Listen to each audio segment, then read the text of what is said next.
Hello and welcome back to another video on daily use ചെറിയ sentences. ഈ സെന്റൻസുകളെല്ലാം തന്നെ ഇഷ്ടമായെങ്കിൽ ഷെയർ ചെയ്യുക, ലൈക്ക് ചെയ്യുക, സബ്സ്ക്രൈബ് ചെയ്യുക. Okay, so let's start. നിനക്ക് ഇന്നു തന്നെ പോകണോ? നിനക്ക് ഇന്നു തന്നെ പോകണോ? Do you have to go today itself? Do you have to go today itself? Do you have to go എന്ന് വെച്ചാൽ നിനക്ക് പോകണോ? Today itself. Today എന്ന് പറഞ്ഞാൽ ഇന്ന്. Today itself. ഇന്നു തന്നെ. Do you have to go today itself? എനിക്ക് ഇന്ന് തന്നെ പോകേണ്ട ആവശ്യമുണ്ട്. എനിക്ക് ഇന്ന് തന്നെ പോകേണ്ട ആവശ്യമുണ്ട്. I need to go today itself. I need to go today itself. Need to go പറഞ്ഞാൽ പോകാൻ ആവശ്യമുണ്ട്. Today ഇന്നു തന്നെ. നിനക്ക് നാളെ പൊയ്ക്കൂടെ? നിനക്ക് നാളെ പൊയ്ക്കൂടെ? Can't you go tomorrow? Can't you go tomorrow? അപ്പോ പൊയ്ക്കൂടെ. Can't you go tomorrow? നിനക്ക് നാളെ പൊയ്ക്കൂടെ? നിനക്ക് ഇന്ന് പോകേണ്ടതല്ലേ? നിനക്ക് ഇന്ന് പോകേണ്ടതല്ലേ?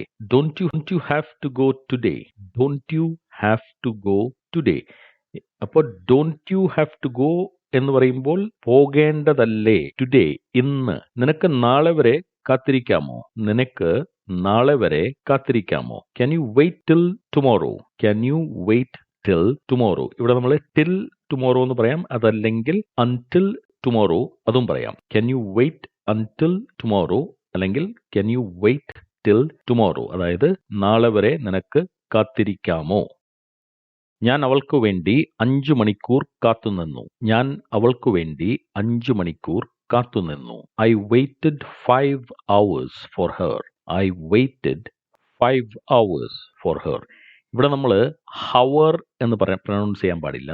അവിടെ h സൈലന്റ് ആണ്. അപ്പോൾ 5 മണിക്കൂർ 5 hours for her. അവൾക്ക് വേണ്ടി I waited. ഞാൻ കാത്തുനിന്നു. ഇവിടെ നമ്മൾ വേറൊരു കാര്യം കൂടെ ശ്രദ്ധിക്കേണ്ടതുണ്ട്. അതായത് FIVE 5 എന്നതിനെ നമ്മൾ പൊതുവെ ഫൈ എന്നാണ് പറയുക. ഫൈ അല്ല, 5. ഞാൻ അവൾക്ക് വേണ്ടി പുറത്ത് കാത്തുനിന്നു. ഞാൻ അവൾക്ക് വേണ്ടി പുറത്ത് കാത്തുനിന്നു. I waited for her outside.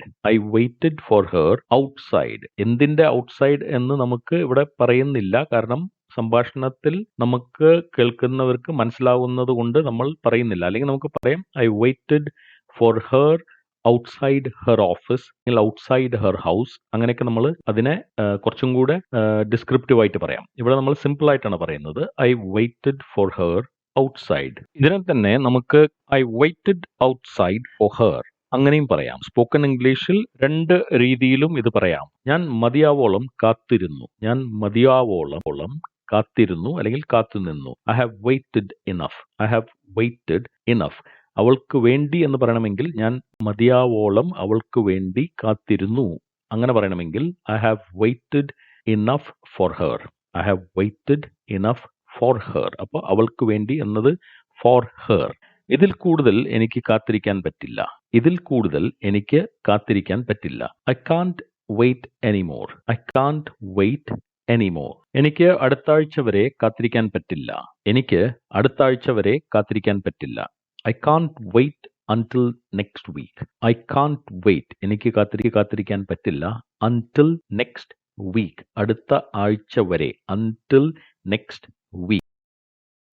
ടോക്കണു വേണ്ടി ഞങ്ങൾക്ക് ലൈനിൽ കാത്തു നിൽക്കേണ്ടി വന്നു. ടോക്കണു വേണ്ടി, അതായത് ടോക്കൺ എടുക്കാൻ വേണ്ടി ഞങ്ങൾക്ക് ലൈനിൽ കാത്തു നിൽക്കേണ്ടി വന്നു. We had to wait in line for the token. We had to wait in line. Wait in line എന്ന് പറഞ്ഞാൽ ലൈനിൽ വെയിറ്റ് ചെയ്യണമായിരുന്നു, കാത്തു നിൽക്കേണ്ടിയിരുന്നു. We had to wait in line for the token അല്ലെങ്കിൽ for taking the token. കമ്മിറ്റിയുടെ തീരുമാനത്തിന് വേണ്ടി ഞങ്ങൾ കാത്തിരിക്കുകയാണ്. കമ്മിറ്റിയുടെ തീരുമാനത്തിന് വേണ്ടി ഞങ്ങൾ കാത്തിരിക്കുകയാണ്. We are awaiting the committee's decision. ഇവിടെ നമ്മൾ പുതിയൊരു വേർഡാണ് ഉപയോഗിക്കുന്നത്. വെയിറ്റിംഗ് എന്നതിന് പകരം awaiting.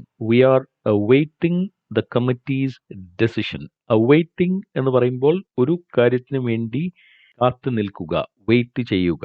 അപ്പോൾ we are awaiting അങ്ങനെ പറയാം, അല്ലെങ്കിൽ we are waiting for the committee's decision. അപ്പോൾ we are awaiting the committee's decision അല്ലെങ്കിൽ we are waiting for the committee's decision. നീ നാളെ വരെ കാത്തിരിക്കേണ്ടി വരും. നീ നാളെ വരെ കാത്തിരിക്കേണ്ടി വരും. You will have to wait until tomorrow. You will have to wait until tomorrow. Until tomorrow, നാളെ വരെ. You will have to wait, നീ കാത്തിരിക്കണം. നാളെ വരെ റിപ്പോർട്ടിന് വേണ്ടി എനിക്ക് കാത്തിരിക്കാൻ പറ്റില്ല. നാളെ വരെ റിപ്പോർട്ടിന് വേണ്ടി എനിക്ക് കാത്തിരിക്കാൻ പറ്റില്ല. I can't wait until tomorrow for the report. I can't wait until tomorrow for the report. അതായത് റിപ്പോർട്ടിന് വേണ്ടി ഐ കാൺട്ട് വെയിറ്റ്, എനിക്ക് കാത്തിരിക്കാൻ പറ്റില്ല.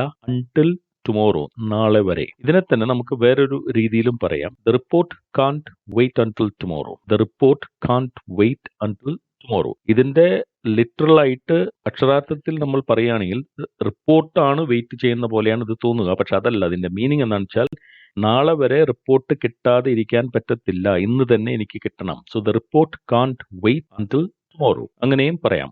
Okay, so I can't wait until tomorrow for the report, അല്ലെങ്കിൽ the report can't wait until tomorrow. Okay, അപ്പോൾ thank you very much for watching. See you in the next video.